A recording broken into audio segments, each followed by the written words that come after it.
President Trump pursues positive policies, but his wild statements get the headlines. Joe Biden banks on being boring. I'm Ben Shapiro. This is The Ben Shapiro Show.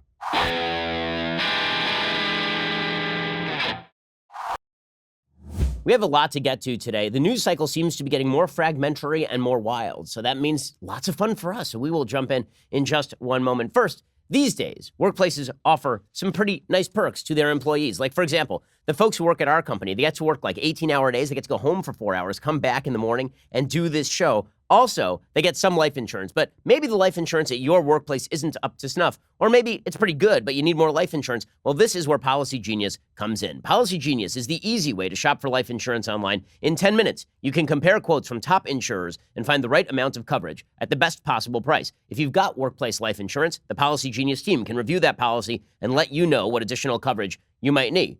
Workplace life insurance policies, they're like workplace snacks. They're better than nothing, but they're not quite enough. Head on over to policygenius.com today. Find out how to supplement your workplace life insurance and better protect your family. This is also the good adult thing to do. I know, no one likes to think about death, which means nobody likes to think about life insurance. So why spend tons of time thinking about it? Just get it taken care of. And that way, if you plots, your family is taken care of, and you didn't spend half your life looking for life insurance. Go check them out at policygenius.com. They are really good at what they do, and they will help you out. Policygenius.com today. Find out how to supplement that workplace life insurance and better protect your family. Okay, so as always, President Trump is an exercise in contradiction. This is a man who contains multitudes. So we've been using this model since all the way back in 2015, and it's called the Good Trump, Bad Trump model. In fact, we even had a theme song for Good Trump, Bad Trump. And I think, is it time, guys? Should we bring back Good Trump, Bad Trump? I think the time has come. A little bit of our theme song, please. Good Trump, bad Trump, which one will we get today? And now, because the President of the United States means that the news cycle is approximately 32 seconds long, we get plenty of both on any given day. Now, we used to have these little stick figure heads, and I would put up the happy face for Trump, and I'd put up the sad face for Trump, but I didn't tell my producers to get that together, so that's not their fault. That one is on me, and we had a super late night. In any case, we begin with Good Trump because nobody is talking about the Good Trump. The Good Trump, as usual, is when it comes to policy. So as I have said, since President Trump was elected, he has wildly surpassed my expectations in terms of policy. And the president actually has done some good policy things over the last 48, 72 hours. Now, all of that has been obscured, as we will see, by Bad Trump, because people pay a lot more attention to Bad Trump than Good Trump, because Bad Trump is a lot louder. It's just like your kids, right? When your kids are good, you don't really notice them. When your kids are good, they're doing their homework and they're reading books in their room and they're not slamming their fingers into doors. When they're doing that, you don't really notice them too much. But then when they're bad, then you really notice them a lot. Well, the same thing is true of presidents. So let's talk about some of the good stuff that President Trump has been doing. So finally, at long last, the Trump administration on Wednesday unveiled a regulation to allow it to indefinitely detain migrant families who illegally cross the border. Now, I am not saying it is wonderful to detain people who cross the border. I am saying it is wonderful that we are changing the rules that created the necessity for family separation. So basically, the choice that was provided under law to the Trump administration, thanks to the so-called Flores settlement in 1997, as amended by Obama administration regulations in 2015, the rules stated that if somebody came across the border with a family member, with a young child, the child could not be kept in custody with the parents for more than 20 days, which meant that you would have to separate the child from the parent if you wished to arrest the parent, or you would have to catch and release everybody. And this is why you have seen a dramatic skyrocketing number of families crossing the border. Because if you're a parent and you want to be released into the general population, you should bring your child. That's the best way to do it. Let's say you got a cousin here. You bring your kid. You figure, okay, my kid will stay with my cousin. And then after like 2 weeks, they will probably release me so that I can be with my kid because they don't want the bad optics of separating children from parents. Well, the Trump administration was dealing with that by saying, we're going to arrest everybody, and if family separations occur, well, guess what? Them's the wages of being arrested. Everybody else in the United States, when they get arrested, they are separated from their kids. No different when it comes to illegal immigration and people illegally trying to claim, for example, asylum without being properly processed, or trying to claim asylum when they are not actually eligible for asylum. Well, there was something that the Trump administration could always have done. It was under consideration for no good reason. It was delayed by the Department of Homeland Security. Now the Trump administration has come forward with a policy, and the policy basically says they're going to create humane living conditions, which isn't as, you need it, right? I mean, that is good. We want kids kept in humane living conditions with their families. That would be the goal. And they can do this by a shift in regulation. The rule replaces a decades-old court agreement that mandates a level of care for migrant children and limits how long the government can hold them in custody. For more than a year, the White House has pressed the Department of Homeland Security to find a way to eliminate the agreement, known as the Flores Settlement, which limits the time children can spend in detention and establishes minimum standards for holding facilities for families and children, according to the New York Times. Immigration hardliners inside the administration say the move is crucial to halting the flow of migrants across the southwestern border, which makes perfect sense. If it were not true that this were incentivizing families to cross the border, you would have not seen a skyrocketing number of families crossing the border. It would have been the same general population of illegal immigrants coming before, largely non-married men, right? That's who was crossing the border for a very long time in the United States. And then suddenly in the last few years, after the Obama administration put in place its regulatory response to Flores, the nature of the immigration shifted. And even the mainstream media were acknowledging that they were seeing a wild and crazy upswing in the number of families crossing the border. Why? Because when you change the incentive structure, people's behavior changes. The administration's goal with the new rule is deterrence, and its message to families fleeing Central America is blunt. Come here and we will lock you up. Critics say it is the latest in a series of policies by President Trump meant to close off the United States from the rest of the world. No, this is the latest in a series of policies by President Trump to enforce our immigration laws. If you cross the border, you should be held in detention until you are processed, and we should provide the proper methods to keep you in humane conditions. We should provide the proper resources to the courts so that we can process you quickly and we can deport you if you need deportation, and so that you can be admitted if you deserve asylum. This entire process should be wildly expedited, and resources must be devoted to the border along these grounds. President Trump said on Wednesday, one of the things that will happen when they realize the borders are closing, the wall is being built. We are building tremendous numbers of miles of wall right now in different locations. It all comes together like a beautiful puzzle. Boom. Like a 1,000-piece beautiful puzzle of a rhinoceros. Speaking to reporters at the White House, President Trump asserted the new rule would make it almost impossible for people to come into our country illegally. Well, it would certainly make it more difficult for people to be released into the country illegally. The catch and release programs that the Democrats have been pushing for basically allow people to be released into the country. They show up for their first court hearing, and then a second court hearing is set. If they are not processed within a certain amount of time, they actually get an automatic visa. And then people just overstay the visa, and that's how you end up with folks in the United States for 10, 15 years overstaying a visa that they received because the system was too slow. The new regulation does require approval from a federal judge as well. Administration officials said they expected it to be immediately challenged in court. Once in effect, it would specifically abolish a 20-day limit on detaining families in immigration jails. A cap that President Trump has repeatedly complained has led to the catch and release of families, which of course is also true. Also, as I say, the other half of this regulation, which is good and necessary, is it establishes minimum necessities at detention centers. Because we don't need more stories of detainee children being kept under aluminum foil wrapping. And people who come here should be treated humanely. Many of those people are going to end up becoming American citizens. Even if they weren't, they should be treated humanely, obviously. Kevin McAleenan said what this will do is substantially increase our ability to end the catch and release challenges that have fueled the crisis. He's the acting Secretary of Homeland Security. He said the regulation restores integrity to our immigration system, would provide high standards for the care of children. Naturally, people at the ACLU are calling this an attack on children. So just to get this straight, the ACLU believes it's an attack on children to separate them from their parents, but it's also an attack on children to not separate them from their parents. So the only solution, according to the ACLU, is, in fact, catch and release. Combine catch and release with the Democrats' proposal to get rid of criminal penalties for crossing the border illegally, and combine that, in turn, with the stated Democratic position by most of the major presidential candidates that they would not deport anyone in the United States illegally who does not have a separate crime on record except for illegal immigration.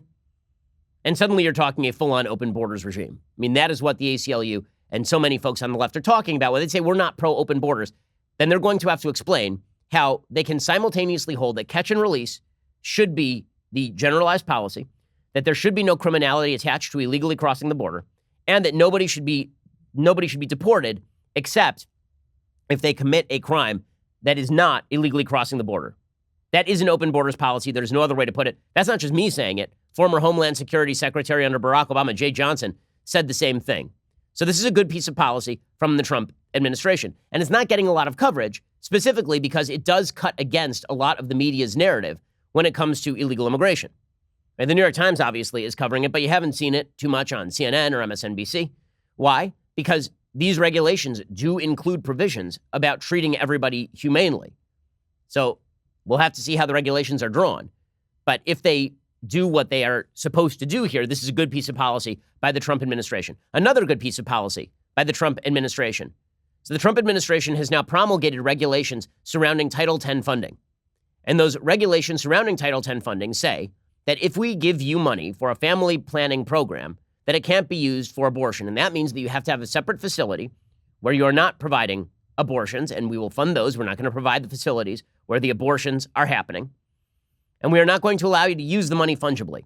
This has been one of the major critiques of Title X by conservatives. It is correct. If you sign a giant check to Planned Parenthood and say, we want you to use this for birth control, and then Planned Parenthood says, we'll use it for birth control, and then they just use it to paint their building, or they use it to pay their secretaries, that they are actually using the money to pay expenses that alleviate the cost of providing abortions. The taxpayer funding is, in fact, being used to pay abortions. I mean, the argument is basically that if you and your wife have a joint bank account and you put all your money in the joint bank account and your wife goes shopping, you are paying for her shopping, right? Obviously, this is true. And vice versa, if your wife is the one who's the main breadwinner in your house. Okay, well, if you are putting money into a slush fund for Planned Parenthood and Planned Parenthood is performing lots of abortions, you are funding Planned Parenthood's abortions. Well, the Title X rules just changed. The federal government cannot legally pay for most abortions, according to The Atlantic, but it does give money to abortion providers like Planned Parenthood for all sorts of other reproductive health services, especially for low-income women. For years, conservatives have been arguing that money is fungible, and if you cut a check to Planned Parenthood, it will be used for abortion. That's why the Trump administration took aim at Title X, a decades-old family planning program that provides money for low-income women to access birth control, cancer and STD screenings, breast exams, and more. Under the new rule, Title X recipients are no longer allowed to provide women with information about where and how they can get an abortion, and they cannot encourage women to seek out the procedure. So if a woman comes in and she says, I want an abortion, they're not allowed to say, well, great idea, you should have one. Right? They're not allowed to encourage abortion, and that's what Planned Parenthood has been doing. Planned Parenthood routinely encourages abortion as opposed to providing a fulsome view of the choices available to a woman legally. That's why Planned Parenthood has long opposed the mandatory use of ultrasound before an abortion takes place, because it turns out that once women tend to see the living baby inside of them, they're much less apt to kill the living baby inside of them. A frequently asked question on the HHS website says that the rule permits but does not require non-directive counseling on abortion, meaning that it doesn't say you have to tell women where they can get an abortion, but it allows you to counsel on abortion. It allows doctors to provide patients with complete factual information about all medical options, but Title X recipients may not encourage a patient to seek an abortion. It does not reduce family planning funding by a single dollar. It's just that basically Planned Parenthood is now withdrawn from Title X funding because they say we're not going to open a separate facility. We are not going to not direct people to have abortions. So we just won't take the $60 million of federal funding that it was normally coming our way. On the HHS website, the administration directly calls out Planned Parenthood, which claims to serve 40% of all Title X recipients in the country. The website says, to the extent that Planned Parenthood claims that it must make burdensome changes to comply with the final rule, it is actually choosing to place a higher priority on the ability to refer for abortion instead of continuing to receive federal funds. This is exactly right. This is exactly right. Planned Parenthood cares more about pushing abortion than they do about all other forms of reproductive women's health. Otherwise, they could just split off an organization that doesn't do abortion. But they're not going to do that because they are an abortion mill. They've always been an abortion mill. So good for the Trump administration for pushing that policy forward. Okay, so that is the good Trump. In a second, we are going to get to the bad Trump, because unfortunately, the bad Trump gets a lot more press than the good Trump. We'll get to that in just 1 second. First, President Trump has, in fact, as I've been talking about, kept a lot of his promises. Right now, he's effectively succeeded in defunding Planned Parenthood. He's obviously trying to do his best in enforcing our immigration laws.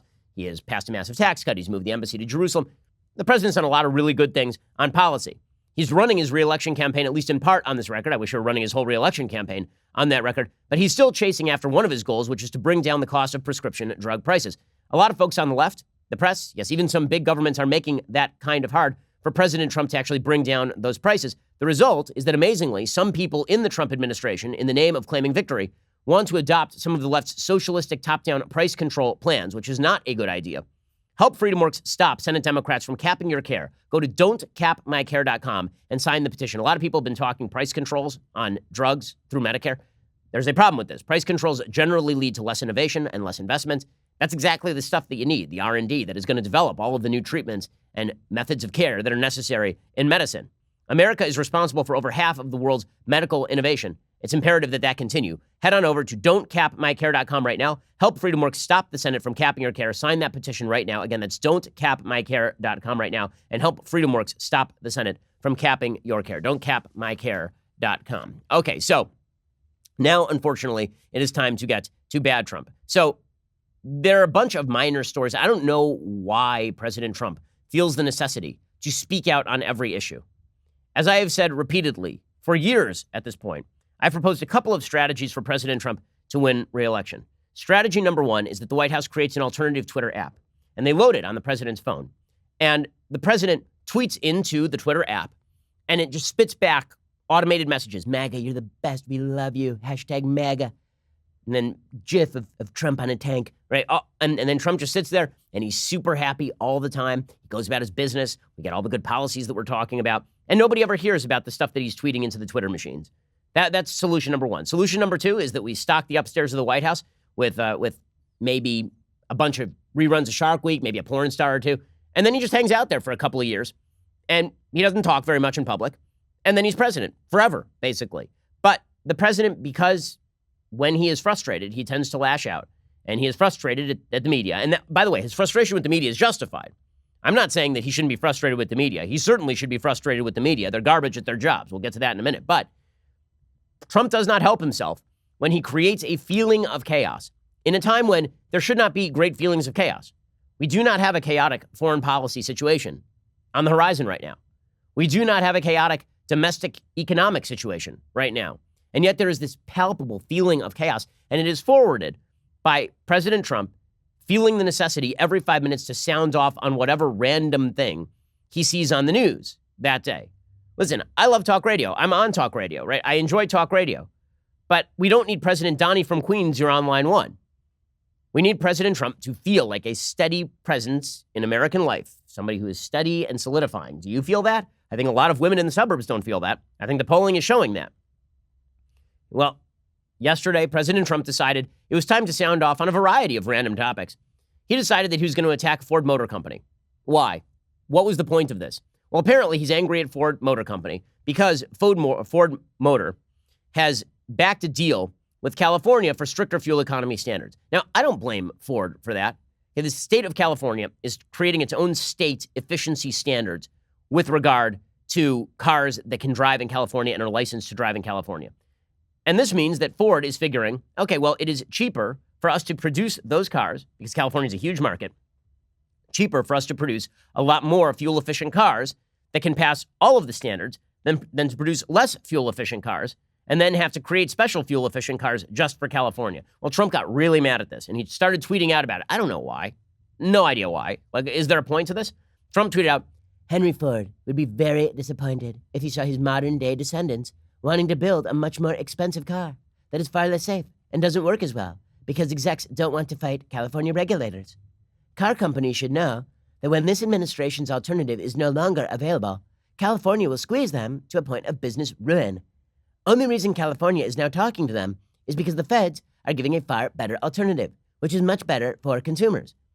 Okay, now, I may not like California's fuel efficiency standards, but I understand why Ford Motor Company is saying to itself, we can't rely on President Trump loosening fuel efficiency standards for the next 18 months to build out our entire business line. It's possible he won't be president in 18 months. It is also quite possible that even if he is president in 18 months, he has a Democratic Congress or he changes his mind on fuel efficiency. Whatever the truth is on this, the chances that fuel efficiency standards are going to remain low in the United States are extremely low. So if you're the business person over at Ford, this is not a political thing. This is a business thing. If you're the business person over at Ford and you have to put in place the technologies to develop new cars, why would you follow the temporarily loosened standards and fight the state of California when you understand that the long-range goals of the government, more generally speaking, are to crack down on your industry and make fuel efficiency higher rather than lower? Ford is one of 4 automakers, along with Honda, BMW, and Volkswagen, that reached a voluntary agreement with California on fuel efficiency rules, defying President Trump and his administration's effort to strip the state of the right to fight climate change by setting its own standards. The rules under the California plan are looser than the Obama-era regulations, but stricter than what Trump has proposed. And again, this is because if you're a business, you're going to hedge your bets. When government is this big, you hedge your bets. Trump said that the company founder Henry Ford would be very disappointed.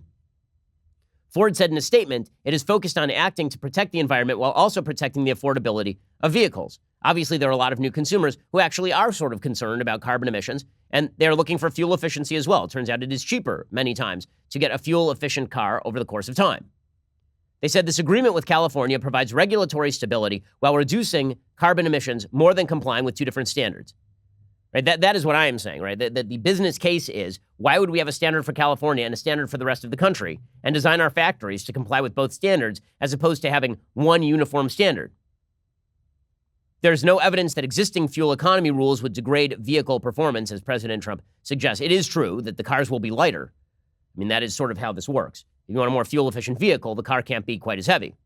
But as we move to lighter cars on the road, pretty much all the cars on the road are lighter. This is why if you have a car from 1970, it looks like a tank right now. Whatever the case may be, is it beneficial for the president to be tweeting out about Henry Ford and creating a news cycle in which he's at war with one of America's iconic motor companies? Is this a great idea in the run-up to an election where he needs to win, like Michigan? Is that a smart move? Well, if you liked that one, I got another one for you. The president's going to war with Denmark. So that's exciting. I mean, well, I know that when I woke up a couple of days ago, I thought to myself, you know what? Those Danes, we got to do something about Greenland, man. Greenland! The future of America lies on glaciers. Now, listen, I'm fine.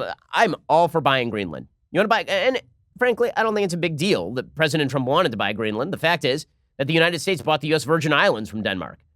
They were called the Dutch West Indies until we bought them and turned them into the U.S. Virgin Islands. Solid real estate deal. But President Trump has decided that it is imperative that we get into a diplomatic spat when Greenland says it's not for sale. We're now going to have an international issue over whether we buy a giant island that has 56,000 people on it. What are we going to do? Like, relocate populations there? Like, what are we talking about doing with Greenland that makes it so all-fired important that we're now canceling state visits to Denmark? So President Trump is now in a personal spat with the Prime Minister of Denmark, which is just, that's what we needed, right? I mean, I just talked about all the good policy Trump is pursuing, but certainly what makes the American people feel more safe and secure and solid is when the president is in a pissing match with the Prime Minister of Denmark because of all the cruel, inhumane states on planet Earth that we need to face down and look directly in the eye. Denmark, man. Those Danes can't be trusted. Not in the slightest. Kim Jong-un? Best friends. Prime Minister of Denmark? Screw that person. President Trump on Wednesday lashed out at the Danish Prime Minister, Mette Frederiksen, saying the leader of the U.S. ally had made nasty comments about his interest in having the United States purchase Greenland. Trump announced on Tuesday night he was calling off a planned 2-day visit to Copenhagen early next month over Frederiksen's refusal to entertain the sale of Greenland. Apparently, Trump tweeted this out. He said, "I thought it was not a nice statement, the way she blew me off. She shouldn't treat the United States that way." She said, "Absurd. That's not the right way. That's not the right word to use." President Trump is an expert in the use of words. He has all of the best words. Is this worthwhile? Honestly, is it worthwhile? Like, I understand he's going to be Trump. We all get it at this point. But is that a good thing for his reelection prospects? Like, just generally, is it necessary? In a second, we'll talk a little bit more about the bad Trump aspect of bad Trump. And then we'll get to the media treatment, which, of course, is bizarre and insane and should be an entire line of attack for President Trump going into 2020. We'll get to that in just a second. First, I love my Helix sleep mattress. In fact, I love it so much that I was late for my show this morning. I mean, the fact is that Helix mattresses are top-notch. They are so good that I got one for my sister and her husband upon the occasion of their marriage. That was our wedding gift to them because they are awesome. They are personalized to you. Helix Sleep has a quiz. It takes just 2 minutes to complete. It matches your body type and sleep preferences to the perfect mattress for you. No matter how you sleep, on your side, on your back, hot sleep, or whatever, Helix can make what your body needs. Just go to helixsleep.com/Ben. Take their 2-minute sleep quiz. They will match you to a customized mattress that will give you the best sleep of your life. For couples, Helix can even split that mattress down the middle, providing individual support needs and feel preferences for each side. They've got a 10-year warranty. You get to try it out for 100 nights risk-free. They'll even pick it up for you if you don't love it, but you will. Helix is offering up to $125 off all mattress orders for our listeners. Get up to $125 off at helixsleep.com/Ben, which is a spectacular deal. Again, my wife and I took that 2-minute sleep quiz, and it's great. It's fantastic. That's helixsleep.com/Ben. helixsleep.com/Ben for up to $125 off your mattress order. helixsleep.com/Ben. Go check it out right now. Okay, so as I say, two things I did not think needed to be at the top of the headlines. So I've given you two big headlines for Trump. One, actually promulgating regulations that will cut down on illegal immigration and also will allow children to stay with their parents. After 2 years of controversy over that, that's a big thing. Thing number two, that's a big thing. Planned Parenthood defunding. Big promise kept. Shouldn't those be the things we're talking about today? Well, instead we're talking about Trump versus Ford and Trump versus Denmark over Greenland. Chris Matthews, of course, very upset over this. Chris Matthews says, it's unbelievable. President Trump going to what, Denmark? Coming here in the morning? Coming here to the show? All crazy looking? I'm like, why are you getting angry at the Danes? Why are you so angry? I mean, I love Hans Christian Andersen. I like the old lady who lived in a shoe. All sorts of fairy tales I love. But I'll tell you what I love most of all. I love coming in here half drunk and talking about President Trump and Bugsy Siegel and making gangster references. Go. President Trump is picking a fight with a loyal American ally for no apparent reason. He's canceled a state visit to Denmark, insulted its prime minister, and thrown an historic relationship into chaos. Denmark is a good country. It's pro-American as hell. It's an ally like we dreamed the world would be an ally of any country like our country. Mm-hmm. And now this guy like Bugsy Siegel walks by, like in a movie, Warren Beatty played the guy, he goes by a house. I'd like that house, because in the house it says, I want to buy your house. It was like Warren Beatty. Love it. Warren Beatty, it was terrible. Warren Beatty was great in Shampoo. Wasn't as great in Reds. I like the message of the movie Reds. Very pro-communist, but I didn't like really Warren Beatty's performance. But this is just like Bugsy Siegel. That was a movie nobody saw, right? It was supposed to be really good. Wasn't that good? Because Warren Beatty's kind of overrated. Kind of liked him in Bulwark, whatever that movie was. Remember that? Chris Matthews, that's what we say? Sorry, once I get into the Chris Matthews, it's very difficult to get out of the Chris Matthews. In any case, you can see what the media are in it for, right? The media would love a feeling of chaos. This is the Democratic campaign in 2020. Democratic campaign strategy 2020. Trump's crazy. That's the campaign. That's the whole campaign. And Democrats are totally into it. And when President Trump gets angry about that, he's not totally wrong, right? So President Trump yesterday was talking about the economy. And there are, in fact, some economic reports that are not good for the president. There was a report that came out yesterday that said that the United States created 500,000 fewer jobs since 2018 than previously reported, according to new figures.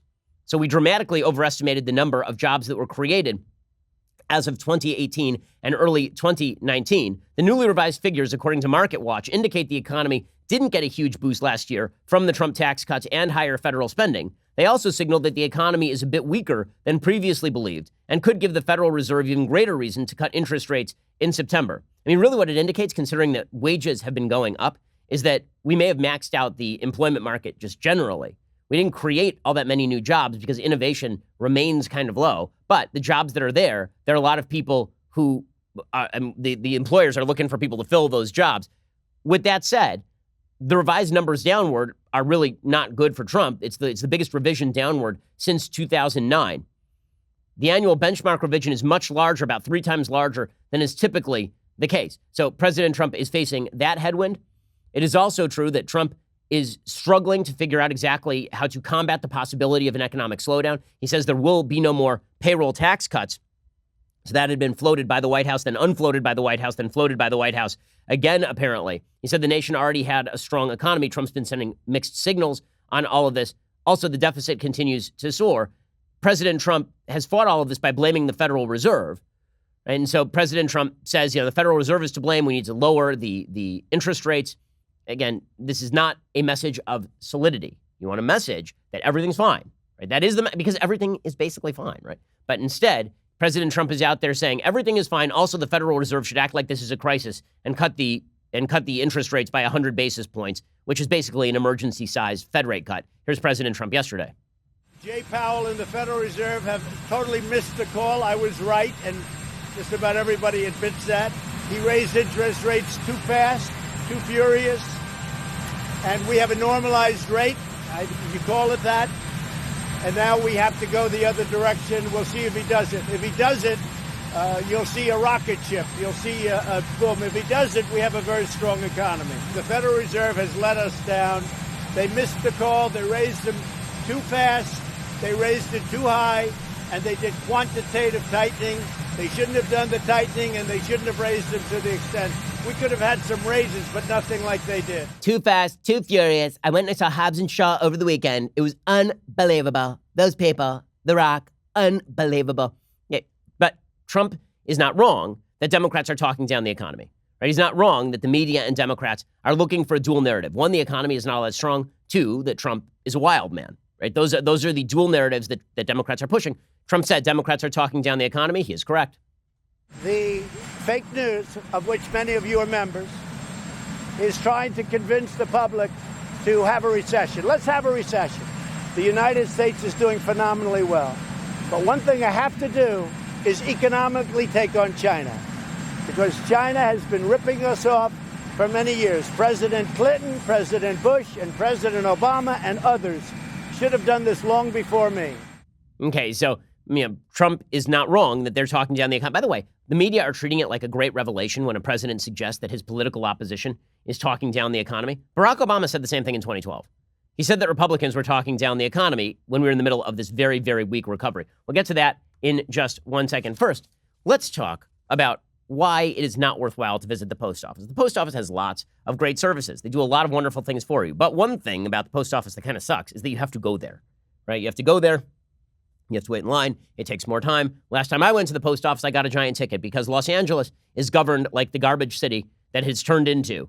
It's a city where if I were to sit outside the post office shooting heroin into my veins and crapping on the sidewalk, the cops would do nothing. But if I park outside in the red zone for more than 5 minutes, then I get a $120 ticket. That's what happened last time I was at the post office. Not me crapping on the sidewalk and doing heroin, me getting a parking ticket. Well, I'm no longer going to the post office. Instead, I use Stamps.com. Stamps.com brings all the amazing services of the U.S. Postal Service directly to your computer. Whether you're a small office sending invoices, an online seller shipping out products, even a warehouse sending thousands of packages a day, Stamps.com can handle it all with ease. Simply use your computer to print official U.S. postage 24/7 for any letter, any package, any class of mail, anywhere you want to send it. Once your mail is ready, you just hand it to your mail carrier or drop it in a mailbox. It is indeed that simple. With Stamps.com, you get 5 cents off every first-class stamp, up to 40% off priority mail. Not to mention, it is a fraction of the cost of those expensive postage meters. Stamps.com, it's a no-brainer. It saves you time, it saves you money. It's no wonder over 700,000 small businesses already use Stamps.com right now. Our listeners get a special offer that includes a 4-week trial plus free postage, digital scale, no long-term commitment. Hell of a deal. Just go to Stamps.com. Click that microphone at the top of the homepage. Type in Shapiro. That's Stamps.com. Enter Shapiro. Hey, in just a second, we're going to get to why Trump is correct that Democrats are talking down the economy, why that's not a new narrative from a president, and then we'll get to how the media are really pushing hard for the Democratic narrative. You know, my friend Andrew Breitbart used to call it the Democrat media complex. That's what it is. That's what it is. No questions, no doubt. We'll get to that in 1 second. First, the Daily Wire has turned 4 years old. We are thrilled about this because if it had not, we would not be here talking to you right now. So you should be thrilled too. As a thank you to our fans who have made that possible, we are giving away 1 month of our premium monthly subscription to anyone who uses this code. It's secret. You ready? Birthday. That's right. For all of August, as we celebrate this milestone, we are giving away a free first month for new premium monthly subscribers. Again, just use that magic code, birthday, and come join the fun. Make the magic happen. Also, go subscribe over at dailywire.com. When you do, you get this, the very greatest in all beverage vessels, the leftist tears, hot or cold tumbler. Unbelievable. And if you've never seen a life-sized leftist tears, hot or cold tumbler, and when I say life-size, I mean like the size of a human being, you should have come to our event last night where one of our producers was forced by us to don the costume of a leftist tears, hot or cold tumbler and go to war with a louder with Crowder life-size mug. It was amusing to us, but not to the audience. It cost a fortune, but it amused us. So at least we fulfilled that purpose. And that's where your hard-earned subscriber dollars are going, to putting our producers in life-size tumblers. I know. It sounds like just a party over here, right? It isn't. Let me just tell you, we all worked 18-hour days yesterday, and now we're back here with you again. If you want to keep us bringing you the show, please subscribe. We really appreciate it. We are the largest, fastest-growing conservative podcast and radio show in the nation.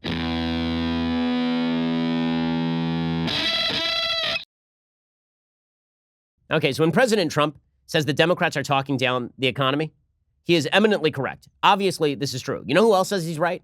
John Delaney, Democratic presidential candidate, and the only sane person left in the Democratic field. Here's John Delaney saying, yeah, Democrats are cheering on a recession. It feels like some Democrats are cheering on a recession because they want to stick it to Trump. I don't want a recession because I don't want these workers in here to face a recession. But I worry that Trump's policies are bringing one on. Now, the media keeps saying about Trump, we're not talking down the economy. How dare he? That's unprecedented. Yeah, sure. Barack Obama, circa 2012, saying the exact same thing. Every president suggests that if the economy is weakening, that it's the opposition talking down the economy. There is going to be a debate going on around the budget in the coming months. Republicans in Congress are sadly trying to cut some of the investments that could spur additional growth. That's the debate that is worthy of the American people. Not fantasy, not name-calling, not trying to talk down the American economy. What we have done has made a difference. And that there's a huge gap between the rhetoric that's going on out there and the reality of success. Okay, so Obama's doing exactly the same thing circa 2012 that Donald Trump is doing today, but it's very, very bad when Donald Trump does it, according to the media. And this brings us to the media. Again, the dual narrative that is now being promoted by the media, by and large, falls into two categories. One, the economy is going to crash. It's going to burn. We're all going to die. Okay, now, there are real signs of a recession that may happen in the next 2 years sometime. But right now, the fundamentals of the American economy remain pretty strong, despite the downgrading of growth rates from last year. And the fact is that probably sometime in the next 4 years, there will be a recession because every 10 to 12 years in the United States, we have a recession. We had one in 2000. We had one in 2007, 2008. We had one in 1991. We had one in 1987. We had one in 1980, right? So the recessions are fairly common in American life. It's been a while since we've had one. Right? Technically speaking, it has been since 2009 since we have had a recession. We're all the way in 2019. So you would expect that sometime in the next few years there will be a recession. But the notion that we are on the verge of it because of Trump or something like that is just silly. But that's what the media are pushing at this point. They're pushing that narrative, and they're pushing the Trump is wild man narrative. And so when Trump gets angry at the media, he's not wrong. Now, pushing the Trump is wild man narrative, the New York Times has an editorial today, and this is so rich, it is beyond believing. The New York Times has an editorial today called Mr. Trump, Stop Questioning the Loyalty of American Jews. This, of course, follows on the heels of President Trump suggesting that Jews who vote Democrat are disloyal. And as I explained yesterday, there are a couple of ways to read that are a real problem, and then there's one way to read it that really is not a problem. And the way to read it that's not a problem is that Judaism is a philosophy and a religion, and that philosophy and religion has certain tenets that do not match up with the Democratic Party. I've said that myself. I will continue to say that myself because it happens to be 100% true. Nonetheless, the New York Times suggesting that Trump is the great anti-Semite, the New York Times has spent the last several months defending, at peril of its own credibility, Rashida Tlaib and Ilhan Omar. When Ilhan Omar said openly anti-Semitic things, the headline from the New York Times was, Ilhan Omar's criticism raises the question, is AIPAC too powerful?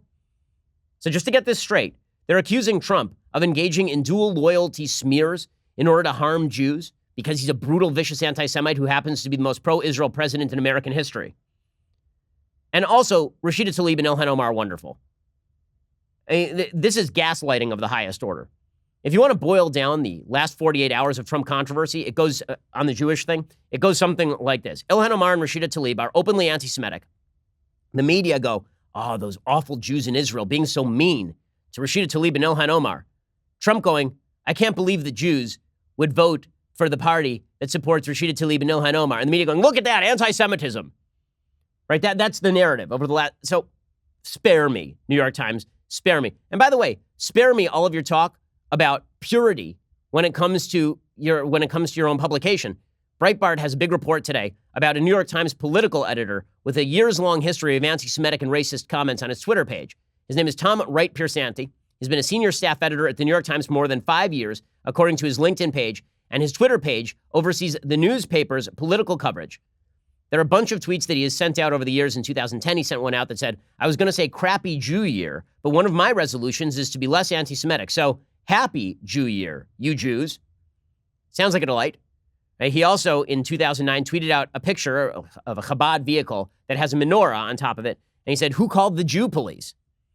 And so it sounds like a wonderful dude. Now, I will note here, I don't think that he should be fired because I have a basic rule when it comes to American life. Digging up old crap on people and then using it to destroy their careers is a leftist tactic. It is a leftist tactic because it doesn't tell you much about what they believe today. You can't go back in a time machine and change it and delete it. I said this about Ralph Northam.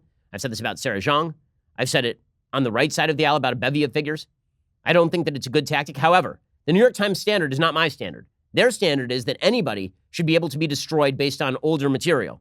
So as a matter of mutually assured destruction, I don't think that it's inappropriate for the right to point this out.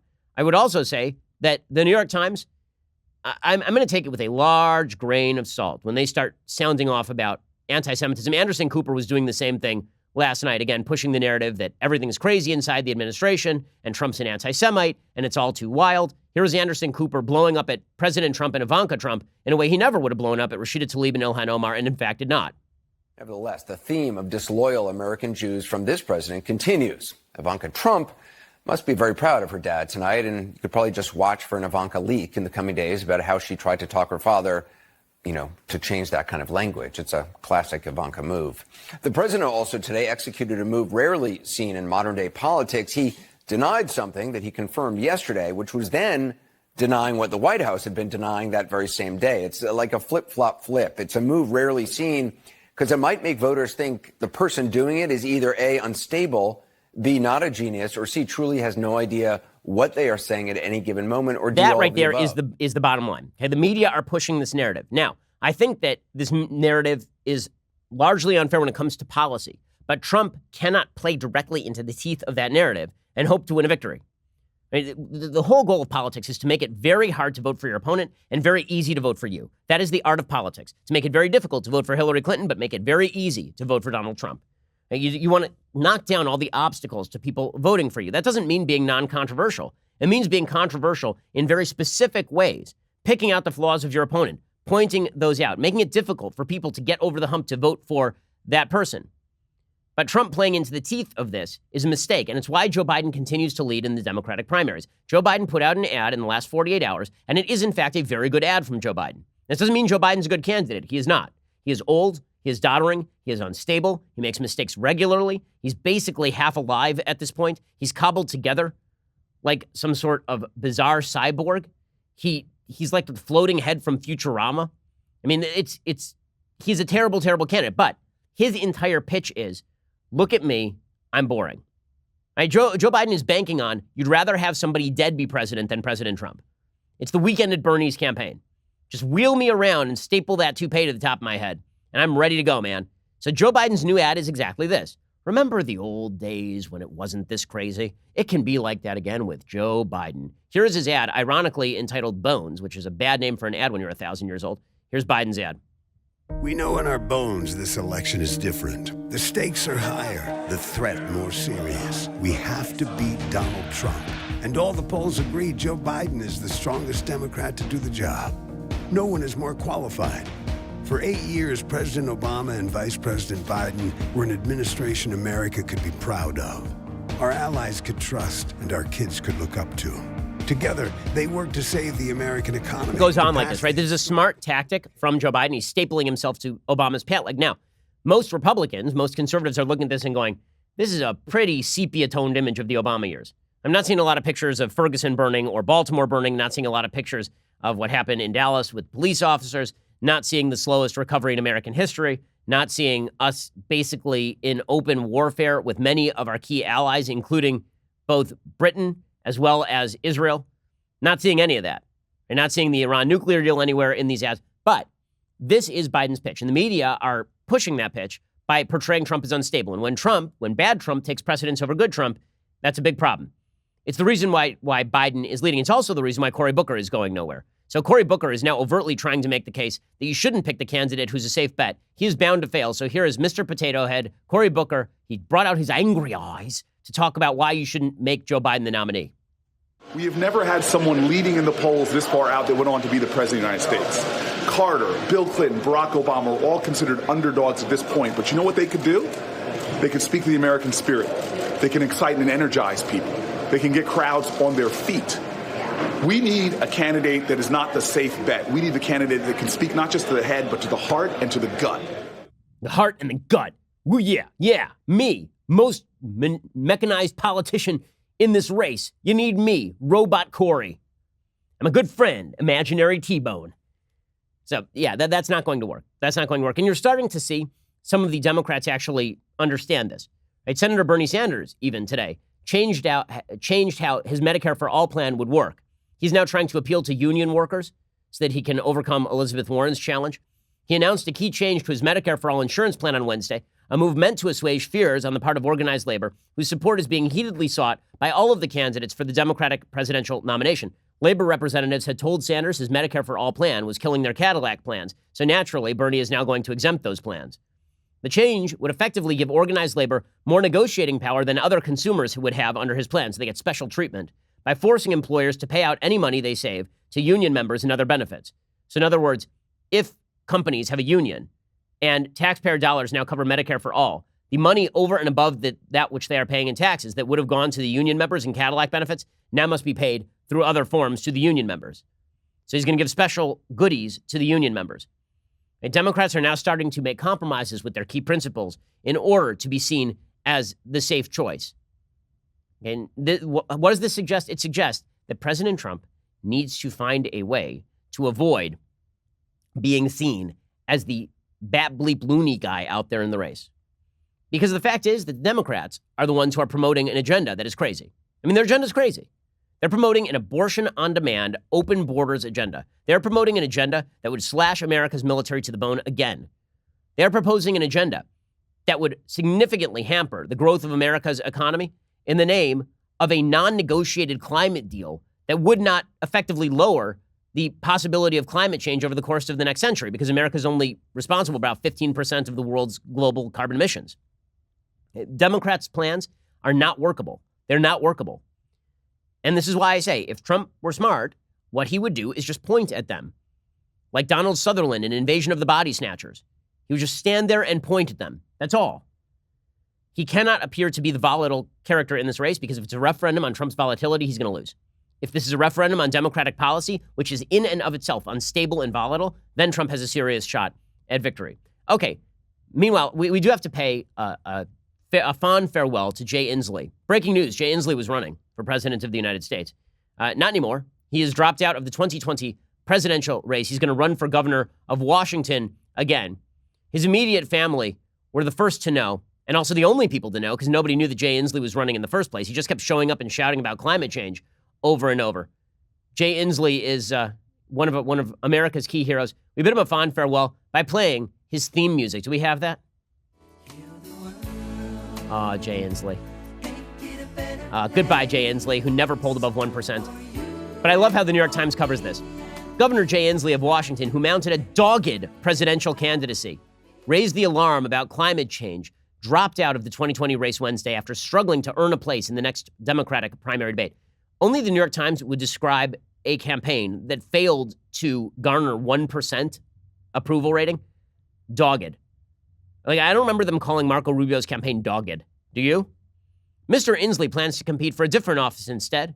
He's already running for a third term as governor in 2020 in Washington state, even as Seattle declines into horror and irrelevance.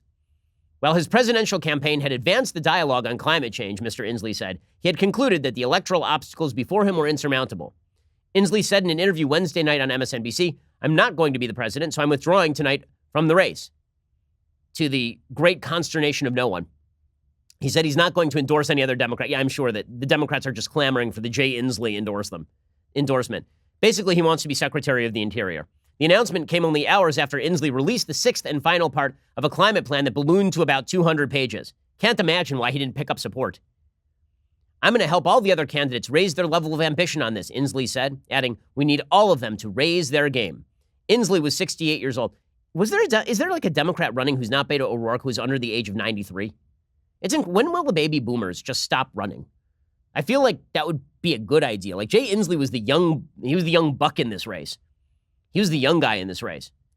It is incredible to me that these Democratic candidates are so old. It really is amazing. It's an amazing, amazing thing. And it speaks to a party that is rapidly running out of ideas in a very, very serious way. Meanwhile, I do have to make a quick note here. I think that Elizabeth Warren is multiplying, and it's scaring me. So yesterday, CNN reported that an Elizabeth Warren doppelganger showed up to one of her events. And the picture is quite frightening. I literally do not know which one of these women is Elizabeth Warren. They look exactly the same. They have the same haircut. They have the same glasses. They have the same outfit. It's creepy as all hell. Here was CNN reporting. Meeting her doppelganger is one thing Elizabeth Warren didn't have a plan for. This is just like being here with family. Yeah, your twin. Stephanie Oyen has dressed up as Elizabeth Warren for Halloween, so when she got ready to attend Warren's Minnesota rally... I thought I would just put on the blazer and go to the rally and get a couple little giggles. But instead of giggles... people just started turning, oh my God, it's Warren, it's Warren. It was really touching to see the number of people who had tears in their eyes. They had said things like, you're my hero. I felt terrible having to tell them that I wasn't the real Elizabeth Warren. Well, I mean, we don't need more than one. Like, really, please. In fact, we don't even need one in the presidential race. Please stop. The Elizabeth Warren spawning problem must stop. It's like spores. It's just multiplying. Like this cannot continue. If all of Iowa becomes Elizabeth Warrens, that you can only stand so many women in the local HOA meeting scolding you about painting your front windowsill. There are only so many people like that you can stand in a particular radius. And Elizabeth Warren every one of those people is Elizabeth Warren. Elizabeth Warren is the scold from your HOA. We can only have so many of those people in a particular radius before the entire earth implodes. This is basically turning into a horror story. I mean, this presidential race, I don't say it's become too frightening for me. Okay, time for a thing I like and then a quick thing that I hate. So, thing that I like today. So, I just want to talk about this event that we had last night. So, Daily Wire backstage last night. Believe it or not, it was a really good event. I know I was talking it down. I know I sounded unenthusiastic about being there, mainly because I was, but still, it was pretty fun. About 3,000 people showed up to hear Michael Knowles jabber nonsensically. And it was pretty great. Now, the only downside was that it ended really late. It ended like 11 o'clock at night. And people were literally falling asleep on the roads. I mean, my security that drove me said that he spotted 2 separate people who had fallen asleep on the road last night. And this reminded me of a story. So it's time for a brief story. I rarely do story time, but this reminded me of a story. And I feel like this story deserves to be told because it speaks to the inefficacy of California state government. So several years ago, I was driving back from Sacramento to Los Angeles. My wife's family is from the Sacramento area. We were driving back from Sacramento to Los Angeles. And I was in the car with my wife and my sister-in-law and my brother-in-law. We were taking their car. We're driving back. There is no air conditioning in the car. It is the middle of summer. It is 1 o'clock in the morning, and the radio is broken. So I can't even listen to music. We get down close to Los Angeles on the I-5, just getting off the Grapevine, and suddenly the traffic comes to a dead halt. And I mean a dead stop for an hour and a half. Everybody in the car is asleep, really enjoying themselves. I'm sitting behind the wheel, white-knuckling it, moving 6 inches forward every 15 minutes or so. It's really a wonderful, wonderful experience. And after about an hour and a half of this, finally the traffic starts to move again. And as we move forward in the traffic, I look to see what is the crucial piece of work that had to be done at 1:30 in the morning that prevented me from getting to sleep until 3:30. And we start moving, and I see that they've blocked off 3 of the 4 lanes, and nothing is happening. There are no machines. There are no people. They blocked it off, presumably so that they could check a box and then tell people they'd been doing work, because no work had been done. By this point, I was so frustrated and tired and angry that I rolled down my window. And as we rolled forward, I reached out of the car and I picked up a traffic cone, and I dumped it in my wife's lap. And my wife wakes up with the giant orange traffic cone in her lap, and she turns to me and she says, "What the hell is this?" And I said, "I paid taxes in this state, and I get nothing back except I get to sit in traffic for an hour and a half. This cone is mine. I paid for this cone." That cone sits on our property to this day. We've had that cone for 7 years. We've moved 3 times in 7 years. That cone has always come with me because that's the only thing I've ever gotten from the state government of California, apparently. So, I don't know why I decided to tell that story, but I hope you enjoyed it as much as I didn't. Okay, time for a quick thing that I hate. By the way, that is, I believe, my only criminal. Well, no, I have a very, very bad traffic ticket. I've talked about it on the program before. I got caught doing well over 100 miles an hour. Had my license suspended. Those were my bad boy days, cruising around the I-5 in my Honda Civic. In any case, quick thing that I hate. So, Matt Iglesias, the Ralph Wiggum of the internet, had a real take about weddings the other day. Now, I will admit, as a man, I don't care about weddings. I really don't. Like, I would have been fine marrying my wife civilly and religiously and doing it in like a small room and then having like a cake and going home and watching TV. Like, that would have been fine. But women dream of the big weddings. And so, gentlemen in the audience, if you're getting married, stop trying to negotiate with your wife what the wedding is going to be like. Like, stop it. It's her day. It's not your day. Stop moaning about it. You're being a pansy. Stop it. Okay. But I generally agree with the idea that you shouldn't spend $75,000, $100,000 on a wedding. And take that, put it on a down payment for a house, spend 10 grand on a wedding. You can do something perfectly serviceable at the local Holiday Inn Express, and it'll be fine. Okay, but Matthew Iglesias has a different take because, again, he's the Ralph Wiggum of the internet. He says the government should try to do something. The government should try to do something to discourage expensive weddings and wedding-related activities, which seems to cause a lot of stress in people's finances and interpersonal relationships and probably discourage people from getting married. We'd be way better off with the norm of cheaper weddings and the money repurposed for family vacations down the road. Okay, I may agree with that last part, and I may agree that you put the money on a down payment, but I love that Matt Iglesias' first move always is the government should do something about it. You know, women who want to have nice weddings, the government should jail you probably. I feel like the government should punish you if you want to spend money on a nice wedding because the government knows better than you how you should get married. After all, isn't the government famous for promoting marriage by completely destroying the institution over the last 50 years?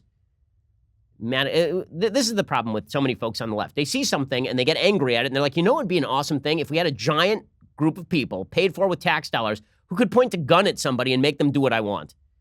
If you don't think that this is a sort of fascistic mindset that the government is supposed to cram down particular understandings of how you do weddings, I don't know what to tell you. If you want the government dictating how you ought to do your wedding, man, don't live in America because that is not what this country was built for. All right, we'll be back here later today with 2 additional hours of content. I'm Ben Shapiro. This is The Ben Shapiro Show.